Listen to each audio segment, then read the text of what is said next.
tal? Muy buenas noches, bienvenidos a Noticias 22, gracias por acompañarnos en esta mitad de semana, miércoles 8 de diciembre de 2021, un programa viajero en toda la extensión de la palabra. Permítanme saludar, hola, Laura Regis en la traducción de lengua de seña mexicana y a todo el equipo que hace posible esta transmisión en Canal 22, capitaneados por mi amigo Sergio Camus. Para comenzar el programa nos vamos al oeste de la República porque ya comienzan las actividades del Festival de Letras en Tepic, un encuentro editorial que además de promover la lectura se nutre de la diversidad cultural de Nayarit. Este 2021 se ha contemplado una programación en formato híbrido con una amplia lista de invitados. Aquí está la información.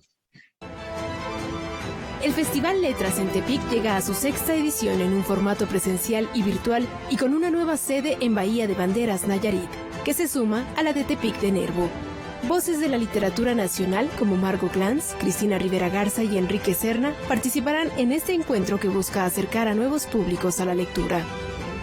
Somos el festival que cierra el año literario en el país, con representantes del mundo de la literatura de primer nivel, tanto nayaritas como nacionales, con la participación de la Compañía Nacional de Teatro del Imbal en una obra de teatro escrita por Juan Villoro. Juan Villoro es uno de los padrinos queridísimos de este festival que nos ha acompañado desde la primera edición del 2015 y pues en esta ocasión no podía faltar con su obra de teatro Retrato Hablado.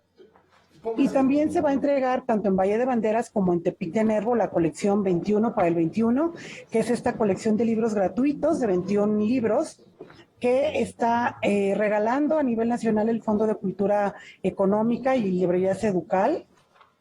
Y a partir del viernes vamos a estar en la sede de Tepic de Nervo, en la plaza principal, en el Palacio Municipal de Tepic, con conferencias, charlas, actividades culturales, literarias, de prácticamente de 9 a 9 los 2 días. Escritores como Carmen Boullosa, Javier Velasco, Alberto Ruiz Sánchez y la visita por primera vez de Ave Barrera, Socorro Venegas y Guillermo Arriaga integran el cartel de participantes en este festival, que este año se realiza con el apoyo del proyecto Profest de la Secretaría de Cultura del Gobierno de México. Entre las actividades presenciales se realizarán sesiones para recordar al poeta Amado Nervo y se le rendirá un homenaje al poeta y ensayista Ali Chumacero. A lo largo de los años creo que hemos ido consolidando las 3 misiones del festival, que son alentar la creación de nuevos públicos de lectoras y lectores y por supuesto también de la gente que ya lee, que hay mucha gente que lee en nuestra entidad. Ahí coincido con el diagnóstico de que en México no es que no se lea, sino que la gente tiene pocos recursos para comprar libros. Y Nayarit es un estado muy pobre, lamentablemente. Entonces, por eso hemos hecho esta alianza con el Fondo de Cultura Económica y con otras instancias para llevar libros gratuitos a las diferentes bibliotecas y directamente a los lectores. Conservar el legado de los poetas nayaritas e impulsar el trabajo de los escritores emergentes de esta región son la segunda y la tercera misión del Festival Letras en Tepic, que puede seguirse en sus redes sociales y que concluye el 11 de diciembre. Noticias 22, Karen Rivera. Y por supuesto que Canal 22, Noticias 22, estará presente en esta fiesta de las letras allá en Tepic, Nayarit. Y ya que estamos hablando de literatura, tras una larga espera, el premio Mauricio Achar de Literatura Random House 2021 ya tiene ganador. Los invito a conocerlo. Por la novela Muerte de un Nahual, Jimena Santaolalla resultó ganadora del premio Mauricio Achar Literatura Random House en su 7ª edición. En esta ocasión se recibieron 164 novelas. El texto ganador aborda temas como la migración y la violencia en Centroamérica. Se espera que el libro sea publicado en mayo del 2022. Es una novela poderosa, es una novela cautivadora, es una novela que remueve conciencias, es una novela que atrae, es una novela que golpea también, ¿no? Y podríamos decir muchas cosas más. Pero no solo eso. Yo creo que aquí también lo que Jimena ha hecho es un trabajo bien cuidadoso, muy imaginativo, con mucha atención a cuestiones de ritmo, con el lenguaje. Y yo creo que el conseguir todos estos distintos puntos de vista, estos personajes tan complejos, estos personajes que dan cuenta de una situación pues muy contemporánea que nos afecta de tantas maneras a todos, como es la migración. El jurado, integrado por Cristina Rivera Garza, Alaide Ventura y Julián Herbert, afirmó que la novela de Santaolalla destacó por su uso de los recursos documentales, demostrando una investigación profunda y seria, por sus personajes, los cuales se quedan con el lector al dotarlos de voces contundentes y por mantener el respeto y la elegancia en todo el relato. Es justamente una novela coral, cada capítulo está escrito en primera persona. En realidad yo tenía primero planeado tener solamente un personaje central que iba a ser un militar que se llama Francisco Chinchilla en la novela y quería que fuera como quien relatara toda la historia, pero me di cuenta que no podía ser así porque hay demasiadas voces relacionadas con eventos que han sucedido en Guatemala, en especial entre el 81 y el 83, en el genocidio maya. Entonces me di cuenta que había otras voces que necesitaban hablar y contar su historia. Yo quería hablar de dónde vienen pues personas que a lo mejor cuando llegan a nuestro país no son tratados o tratadas de forma digna y quise simplemente hablar de la historia de ese país y que me duele todavía más saber que mucha gente que cruza nuestro larguísimo país de sur a norte viene de ahí, ¿no? De algo que a mí en lo personal me dolió mucho leer y investigar. Noticias 22, Alberto Aranda. Muchas felicidades a Jimena. Y ya que estamos hablando de libros, vamos a platicar uno que tiene que ver de manera particular con el ejercicio, nuestro ejercicio del día con día como televisora pública. Los medios de comunicación debemos respetar cada uno de los derechos de las audiencias y apegarnos a la Ley Federal de Telecomunicaciones y Radiodifusión.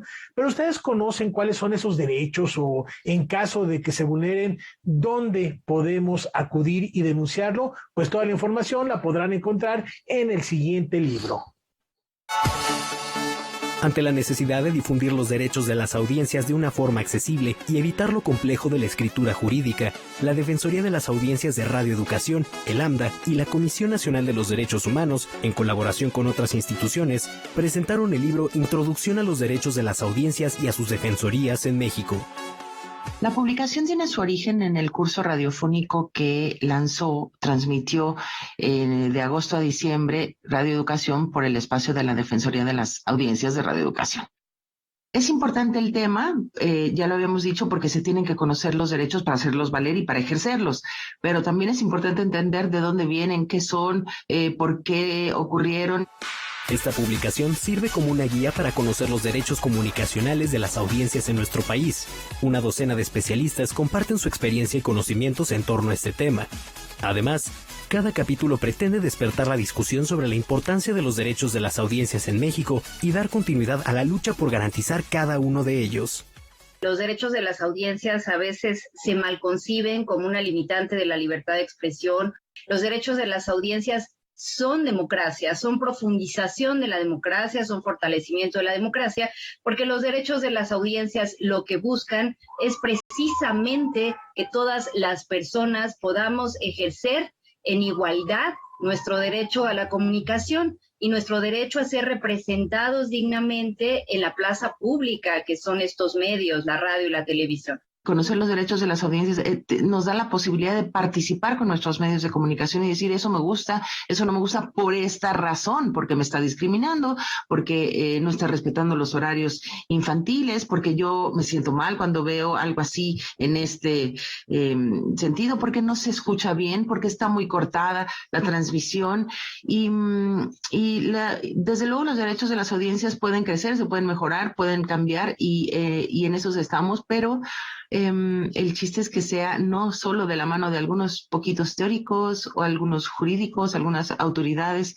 del organismo autónomo, sino que pudiera ser de la mano de todas las audiencias que están conociendo y que están informadas sobre cuáles son sus derechos respecto de la radio y la televisión. Todas las personas pueden exigir sus derechos como radioescuchas o televidentes a través de las defensorías de las audiencias de cada medio de comunicación.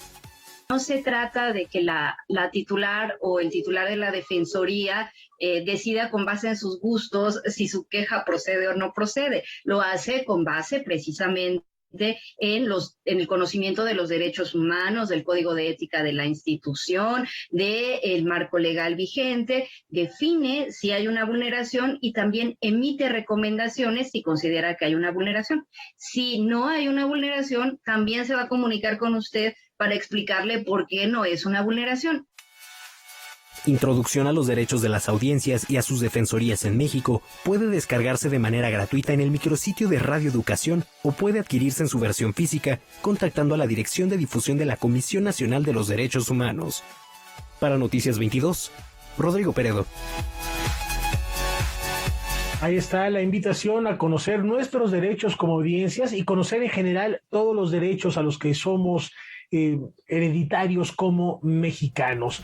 Cambiando de tema y antes de irnos a la pausa, les recuerdo, les hago una invitación. El pasado lunes, el pasado 6 de diciembre, comenzó la segunda edición de la Semana de Cine Migrante, que es una iniciativa realizada de manera conjunta entre el Instituto Mexicano de los Mexicanos en el Exterior de la Secretaría de Relaciones Exteriores y la Secretaría de Cultura, en colaboración, por supuesto, con la Cineteca Nacional.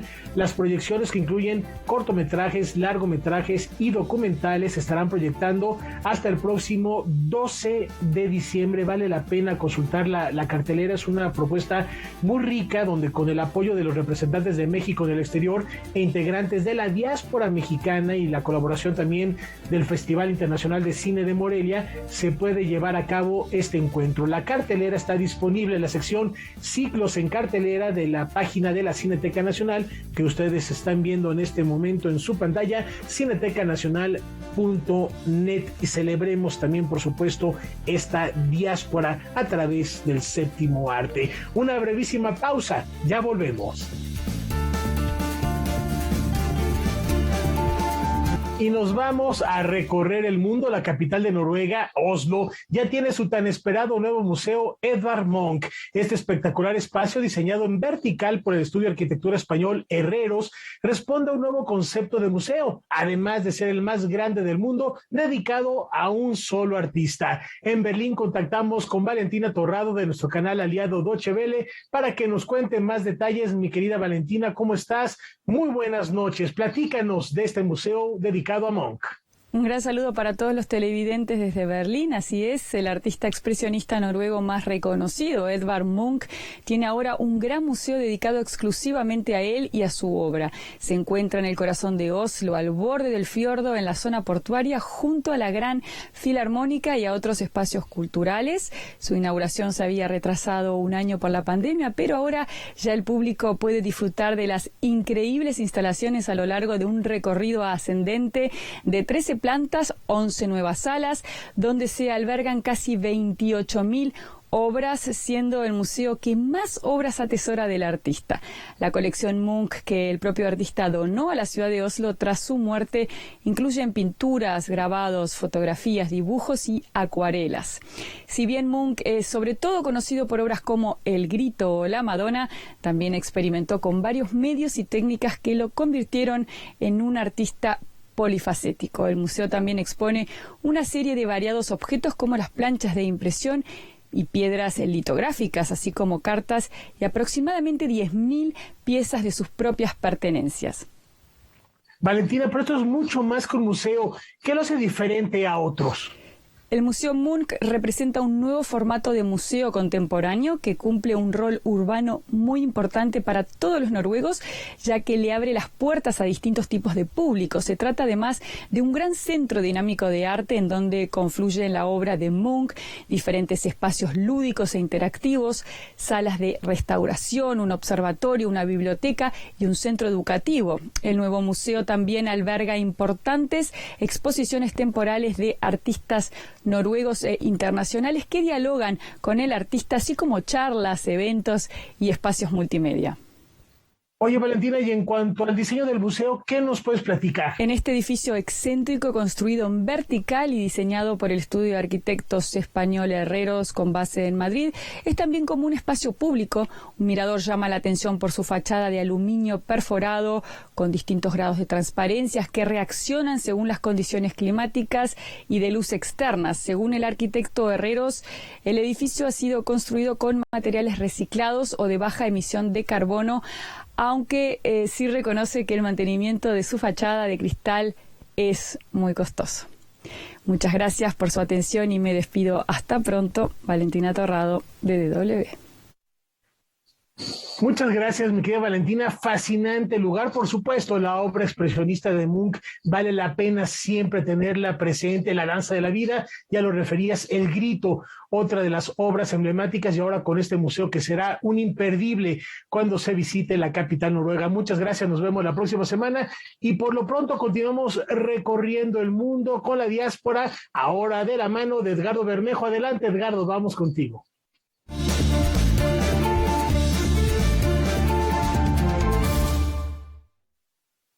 Buenas noches, compañeros. Hoy la Diáspora Cultural tiene un invitado muy especial. Él es Eduardo Luciano Tadeo Hernández, profesor catedrático de la Universidad Iberoamericana y recién doctorado con una tesis sobre el tema que aquí nos convoca cada semana, que es el de la diáspora, y en el caso particular la diáspora cultural.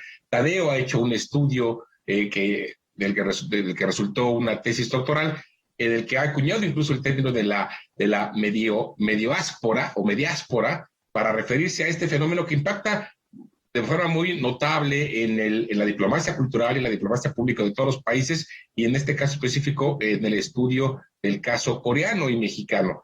Tadeo, yo te pediría, y además de agradecerte tu presencia esta semana, que nos contaras un poco de esta tesis por la que acabas de recibir tu grado de doctor por la Universidad Iberoamericana.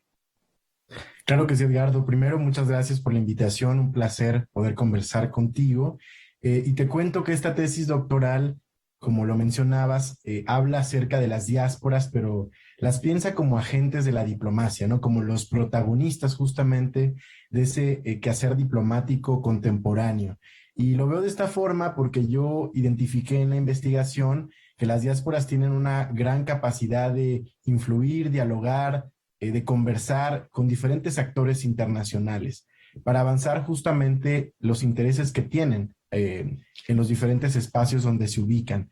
Y lo que yo hice es construir, como también mencionabas, este concepto de mediáspora para dar cuenta de la forma en la cual las diásporas hacen este ejercicio de diplomacia pública, identificando que finalmente utilizan diversos medios a lo largo de la historia, estos integrantes de las diásporas, pues para hacerse notar en el espacio público. Y aquí hay diferentes formas, ¿no? Puede ser el cuerpo mismo, los festivales, la radio o el internet y los medios digitales, como suelen ser los usos más contemporáneos de la propia diáspora. Y particularmente creo que en el caso mexicano, al ser una diáspora longeva, la que se localiza en Estados Unidos, pues encontramos varios ejemplos de formas de expresión pública, ¿no? Diplomáticas, que pueden ser festivales como el 5 de mayo, que justamente surgen desde el siglo XIX, o expresiones más contemporáneas, como la fotografía digital, por ejemplo.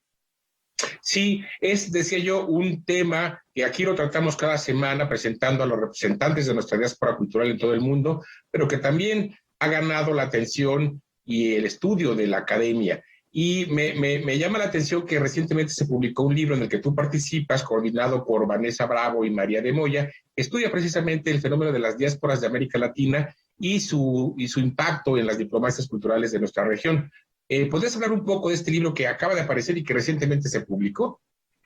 Claro que sí, pues bueno, decir que este esfuerzo de Vanessa y de María, dos académicas de la diáspora Latinx que trabajan en los Estados Unidos, es muy importante porque hay poca literatura especializada sobre el papel de la diáspora latinoamericana en el ámbito de la diplomacia pública en particular. Y aquí encontramos pues una serie de ejemplos en los cuales las diásporas de Salvador, Colombia, Brasil, Chile, Venezuela, Cuba y por supuesto el caso de México están presentes llevando a cabo acciones que las hacen ser cada vez más visibles en los Estados Unidos, pero en otras regiones del mundo también. Yo en particular aquí también contribuí con un texto, como sugerías, pero para reflexionar sobre el papel de liderazgo que tienen las mujeres en la diáspora mexicana, que a veces es un tema que queda en los márgenes, que sin duda es fundamental dentro de esta discusión. Sí, sabes que además de 100 presentaciones de este espacio Diáspora Cultural, más de la mitad lo ocupan representantes mujeres de nuestra diáspora. Pero también he pensado, Eduardo, que el tema de la diáspora es algo que nos vincula mucho a la noción de lo norteamericano, al espacio norteamericano, al que también pertenecemos junto con Estados Unidos y Canadá. Y al respecto, me llama la atención que se ha creado una red de estudios entre universidades de Norteamérica, precisamente para entender el fenómeno de la diplomacia cultural. La red se llama NACDI, tuvo su cumbre hace apenas unos días, y uno de los días de discusión se dedicó particularmente al fenómeno de las diásporas, que fue coordinado por ti. Me gustaría mucho que nos contaras un poco de esta reflexión desde el espacio norteamericano del fenómeno de la diáspora y de las diásporas culturales.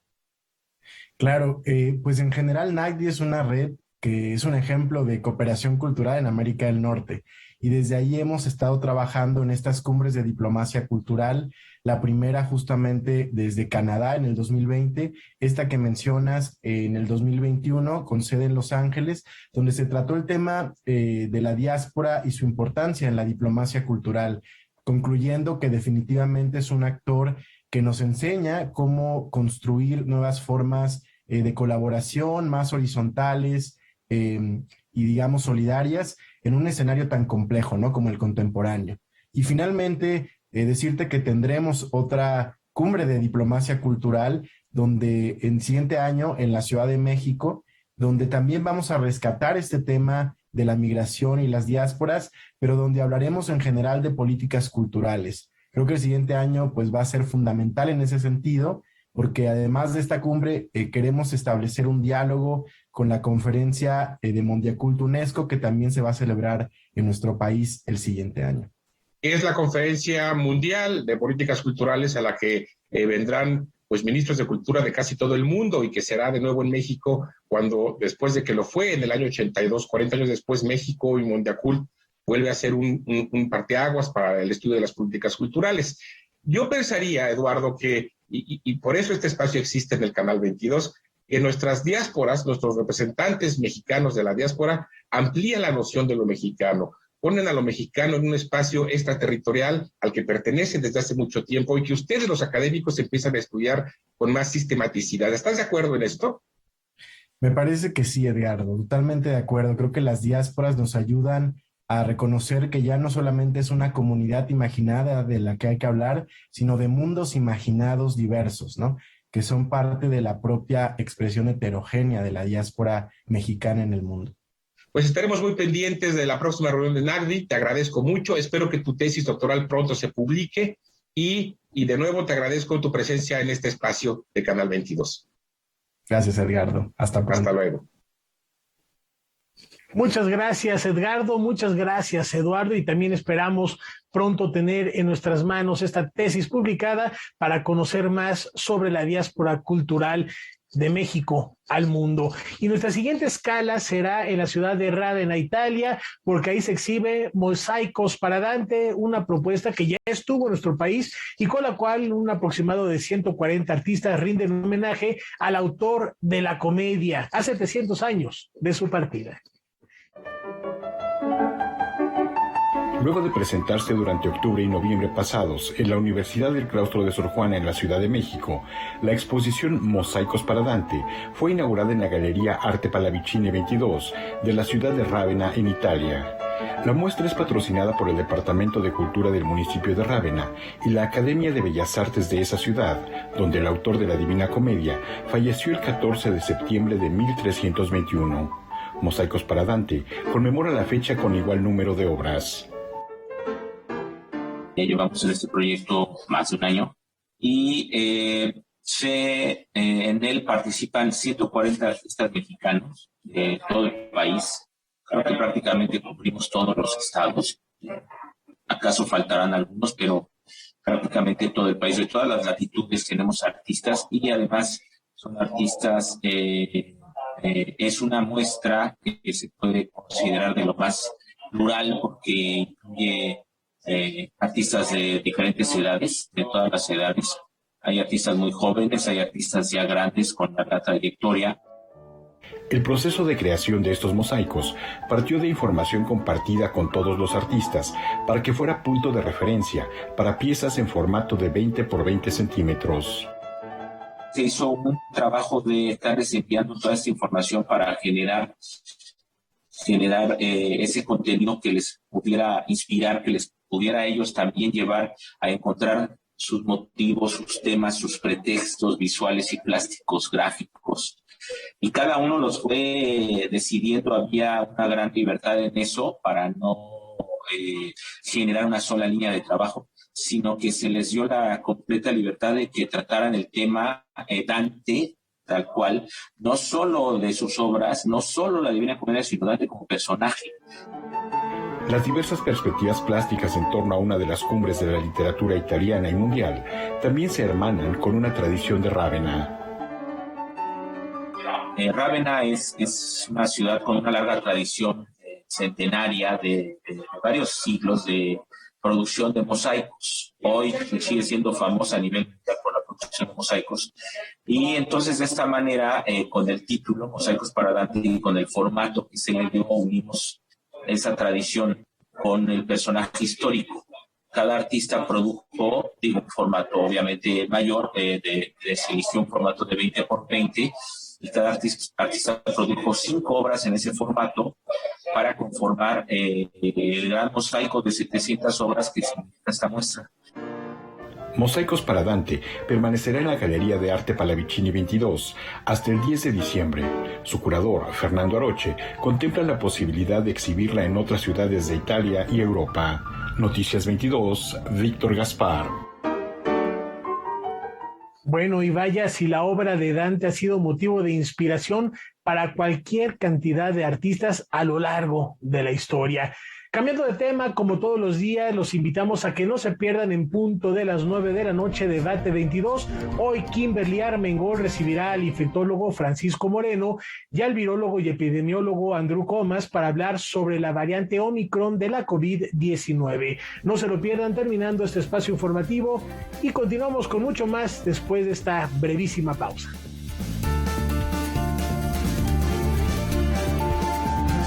Continuamos con nuestro serial de Noticias 22 en el marco de los 16 días de activismo contra la violencia de género. Hoy daremos un vistazo a la muestra Tan Humanas y Sin Derechos, una exposición virtual que por medio de videos, fotografías y una serie de archivos nos permite conocer la lucha que los colectivos feministas han realizado durante más de 4 décadas en busca de hacer valer los derechos de las mujeres. Ante la omisión de la Declaratoria de los Derechos Humanos Universales, firmada en 1948, y que dejaba fuera a las mujeres en razón de su género, el Centro del Instituto Nacional de Antropología e Historia en Puebla, el Museo Regional de Puebla y el Observatorio Raquel Padilla presentan la exposición virtual Tan Humanas y Sin Derechos. Con el nombre tratamos de que se comprenda que somos humanas, pero los derechos humanos nos dejaron fuera en 1948 cuando se firman. Si bien éramos parte de los derechos humanos cuando teníamos relación con los hombres. Cambió todo este sistema gracias a muchas feministas que han trabajado y activistas por los derechos de las mujeres han hecho llegar todas estas premisas que se necesitan para que nos consideren como humanas y para que estemos dentro de las leyes, aun cuando en la Constitución de México los primeros 28 artículos hablan de las garantías individuales de todos, ha sido letra muerta, porque aún en la actualidad los que hacen justicia, los que están en los juzgados, no nos ven en la misma manera tanto a hombres como a mujeres. Se trata de un recorrido con fotografías, videos, documentos y gráficas que da cuenta de la lucha sostenida por colectivos feministas y activistas durante más de 45 años. Lucha por los derechos de las mujeres que, sin embargo, se han visto sometidos a un retroceso que Lucero Rodríguez estima en 2 décadas, dada la pandemia de COVID-19. Las analistas es lo que están reflejando. Son 20 años que atrasamos.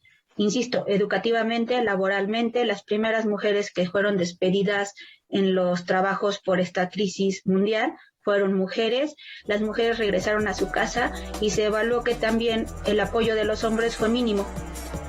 Y la violencia intrafamiliar subió porque la pandemia, tanto de violencia para las mujeres, ya la teníamos desde antes, pero tampoco en las casas muchas mujeres estuvieron a salvo. Más aún, Elisa Pérez Alemán pone de manifiesto cifras sobre el feminicidio. Que hasta 2021 han sucedido 423 feminicidios a mayo, que en el año anterior de 2020 tuvimos 948, o sea, estamos más del 50% a mayo, siendo que faltan ahí todavía 7 meses, que estarían siendo pues más de un 120% lo que estarían aumentando. La exposición Tan Humanas y Sin Derechos está disponible a través del perfil de Facebook que aparece en pantalla o directamente en la plataforma artsteps.com, donde permanecerá hasta febrero de 2022. Noticias 22, Víctor Gaspar. Continuamos nuestro peregrinar por el mundo y la República Mexicana para aterrizar ahora en Morelia, Michoacán, donde se lleva a cabo el Festival Quórum Morelia, y los detalles los tiene Julio López. Adelante, Julio, te escuchamos. ¿Qué tal, amigos de Noticias 22? Seguimos en Morelia, Michoacán, reportando todas las actividades del Festival Quórum, un encuentro cinematográfico que prácticamente ha llegado al final. Pero todavía tuvimos la oportunidad de platicar con el cineasta español Adrián Silvestre sobre su más reciente película, Sedimentos. Al igual que la Tierra, la personalidad y la identidad se forjan por diferentes capas que dan cuenta de los procesos evolutivos de cada individuo. La película Sedimentos del director Adrián Silvestre es un viaje al interior de España vista a través de los ojos de 6 chicas trans. Y en este viaje físico, aparentemente, también inician una etapa de autodescubrimiento como grupo y también individual, en el cual empiezan a aprender qué las une como colectivo y también qué las diferencia como personas. Cada una de ellas merecería su propia película, pero juntas conforman un filme coral que estruja y conmueve, que sorprende y divierte. Esta es una historia tierna sobre la empatía, sobre la individualidad y la necesidad de pertenencia. Lo demás son complejidades logísticas, ¿no? De hacer que todas entren en una furgoneta, de conseguir sobre todo que sientan esa intimidad que también se respira en el film, ¿no? Y que no se pierda por una cuestión invasiva de focos, cámaras, personal técnico, etcétera. Eso fue lo más complejo. Todo lo demás yo diría que fluyó orgánicamente. Esta no es una mirada idílica a la comunidad trans de Barcelona, sino un vistazo a la lucha, la resistencia y la memoria. Al mismo tiempo se convierte en una mirada al presente y al futuro de las nuevas generaciones y a los cambios significativos que han conseguido. Matices y recréate. Sí, matices, pero esto no es natural. Es apocalíptico. Yo creo que una de las dificultades, pero también yo creo que uno de los méritos de la película es conseguir ese equilibrio, ¿no? Es innegable que la comunidad trans pues probablemente sea la comunidad que más violencia ha sufrido transversalmente, universalmente y con cada generación, ¿no? Y todavía hay mucho con lo que luchar y efectivamente me cuentas que en México esto es así y supongo que no se podría hacer la misma película. Pero algo que yo aprendí y que ellas quisieron poner encima de la mesa es esta visión de fortaleza, de superación, de empoderamiento, que este grupo en concreto tiene, y que sin olvidarse de lo que ha sido el pasado, ¿no? Como todas las historias brutales que nos cuenta Yolanda, hoy pueden dar un paso firme y contarlo desde otro lugar. Curiosamente, todas las protagonistas de Sedimentos tienen una participación especial en este nuevo trabajo audiovisual que tiene ya programado su estreno en un importante festival en Europa. El aborto siempre será un tema controversial. La película, Algo en Común, se convierte en una historia coral en donde un grupo de mujeres hablan sobre sus experiencias. Mi nombre es Marcela Ayala Loera, soy codirectora del cortometraje documental Algo en Común.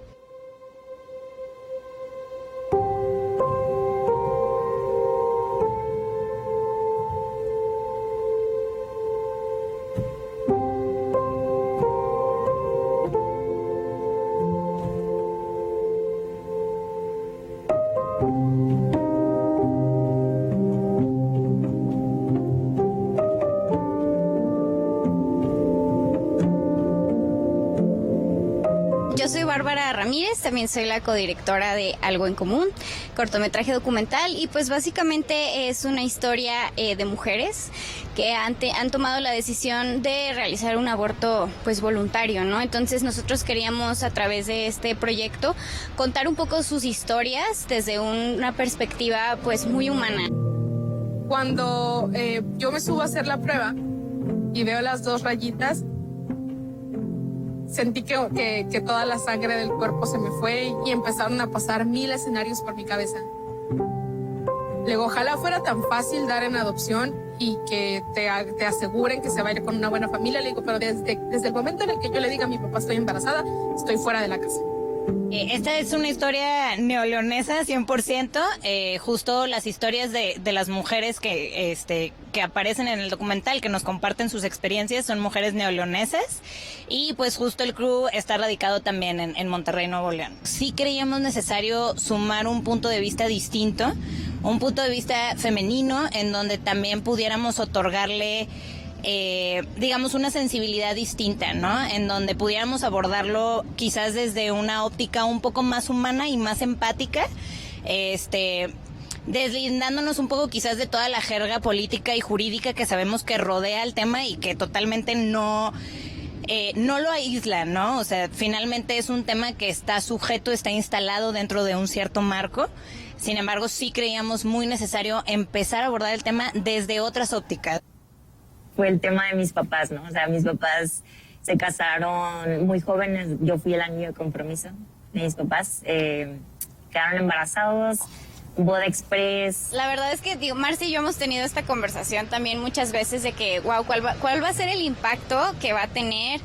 Y creemos finalmente, o sea, nuestra intención evidentemente no es convencer a nadie de que crean una cosa o la otra, pero es precisamente eso, ¿no? Generar estos espacios de conversación que definitivamente hemos podido tener también nosotros en nuestros círculos cercanos, con nuestros amigos, y pues generar este diálogo a final de cuentas. Me parece importante en este momento contar mi historia hacia afuera, hacia ustedes, hacia quien sea que la vaya a escuchar, hacia otras mujeres, amigas, etcétera, porque creo que el mensaje al final de cuentas es que nosotras tenemos todo el derecho a soñar y a ser felices y a decidir sobre nuestro propio destino. Puedes no estar de acuerdo, pero sí quiero que escuches, ¿no? Porque finalmente eso es lo que construye una mejor sociedad, que hagamos empatía y que seamos sensibles a lo que el otro, la otra, tenga que contarnos, ¿no?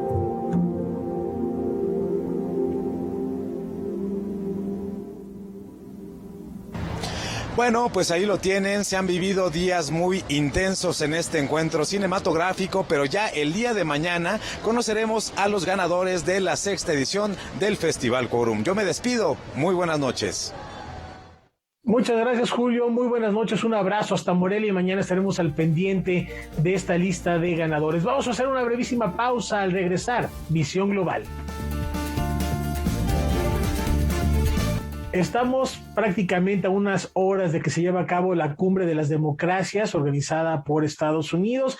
China y Hungría no van a ir, invitaron hasta Taiwán. Va a ser interesante cómo se afinen los detalles del futuro del mundo en esta reunión, pero ya también de manera individual Biden y Putin se reunieron para ver qué va a suceder con Ucrania. Biden dijo, yo no voy, pero aguas si te encuentro ahí.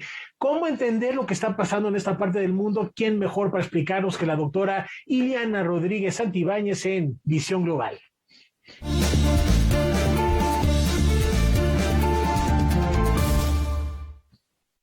Bueno, pues buenas noches y sí, arrancas bien, mi querido Rafa.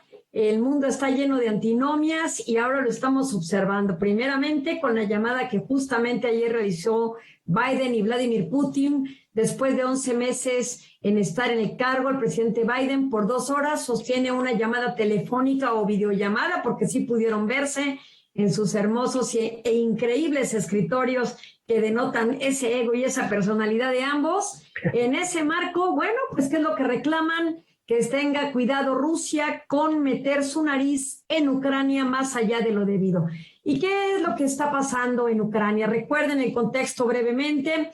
Acuérdense que 2014, Crimea, la península de Crimea, parte de Ucrania, lleva a cabo un referéndum, se separa y solicita su adhesión a Rusia, que ni tarda ni perezosa acepta esa adhesión bajo sus propios mecanismos constitucionales. Eso generó una gran molestia a nivel internacional. El propio Vladimir Putin llamó a la comunidad internacional hipócritas al tolerar que Kosovo lograra la independencia, pero que no la lograse Crimea.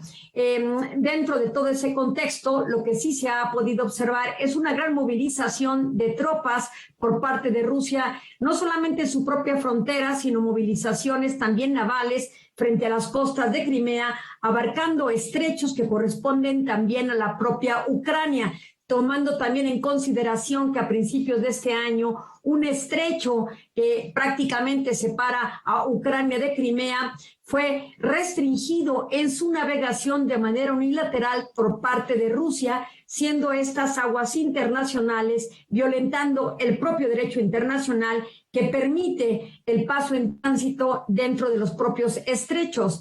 Este tipo de situaciones ha llevado a molestias en la comunidad internacional, pero no solo eso. Después de que se separó Crimea, la región prácticamente del este, en la cuenca de Donbass, donde se encuentran Donetsk y Lugansk, donde existe una población importante de prorrusos, frontera precisamente con Rusia, hay movimientos separatistas importantes. La propia Rusia se ha encargado de permitirles o darles pasaportes y visados para que puedan estar saliendo y entrando a Rusia. Estas poblaciones en 2015 por parte de los llamados acuerdos de Minsk, los segundos acuerdos de Minsk, pidieron que se les diera mayor autonomía. Ese hecho no se ha celebrado, no se les ha dado mayor capacidad, no son comunidades autonómicas y el riesgo de volverlas es precisamente generar movimientos separatistas mucho más agudos y que efectivamente puedan inclinarse hacia Rusia. Esto, por supuesto, ha levantado no solamente la preocupación de Estados Unidos, sino particularmente de la Unión Europea. La Unión Europea es uno de los grandes receptáculos del gas natural, se provee a muchos países de la Unión Europea a partir de los ductos que se encuentran o que atraviesan a la propia Ucrania. Así es que hay muchos intereses de por medio en la región. También hay que señalar que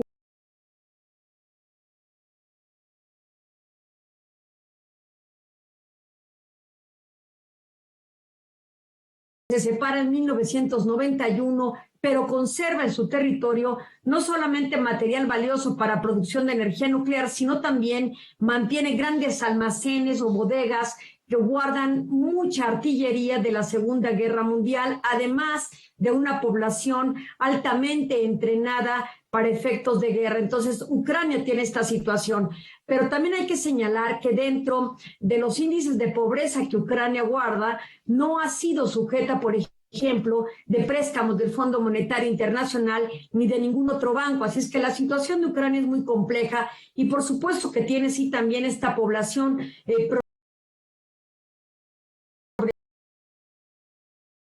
esta herencia y esta carga que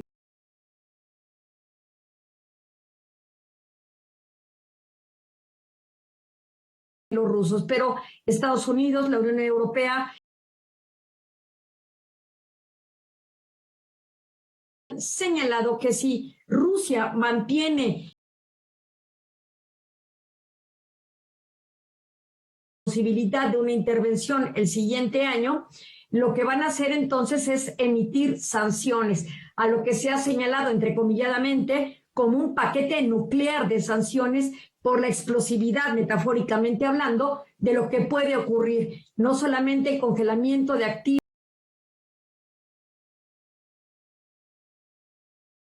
o transacciones digitales mediante el mecanismo SWIFT, ni mucho menos que se pudiesen cambiar los rublos a dólares, la moneda rusa a dólares. Entonces hay una situación que podría en este momento no ser muy positiva para Rusia si consideramos que la propia pandemia ha llevado a inflación muy alta en el territorio ruso. Así es que Vladimir Putin prácticamente dice que el mundo está pensando en ese tipo de situaciones de enemistad y de posibilidades de invasión, cuando realmente ellos no tienen ningún interés en hacer esto. Así lo dijo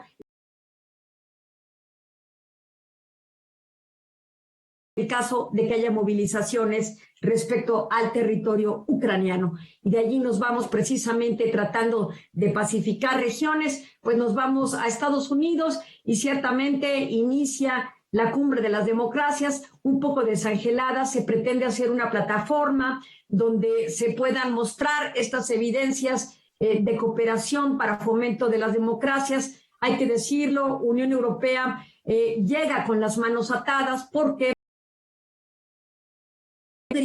que es parte de la Unión Europea, no considera que Víctor Orbán, quien dirige aquella nación, esté generando prácticas positivas a favor de la democracia, así es que no lo invitaron. Entonces, como es una unión política, la Unión Europea, Hungría ha dicho, nosotros no aceptaremos ningún resultado de esa cumbre, ni aceptaremos que se acepten algún tipo de acuerdo sin considerar la opinión de Hungría. Así es que Ursula von der Leyen, la presidenta de la Comisión Europea, asiste en representación, pero realmente no podrá tomar decisiones porque no se consideró a Hungría. ¿Quiénes fueron los miembros despreciados de las democracias que no fueron invitados para sentarse en este gran banquete? No van, por supuesto, Rusia, no va China, no va Hungría, pero sí van, entre otros, por ejemplo, Pakistán, va Filipinas.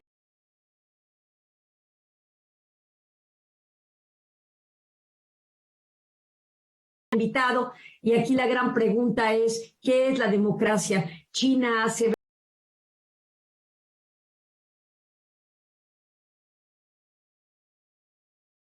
así lo han señalado, y pues esto genera curiosidad para muchos, pero también molestia para otros. La cumbre, pues vamos a ver qué resultados hay. Hay que decir que no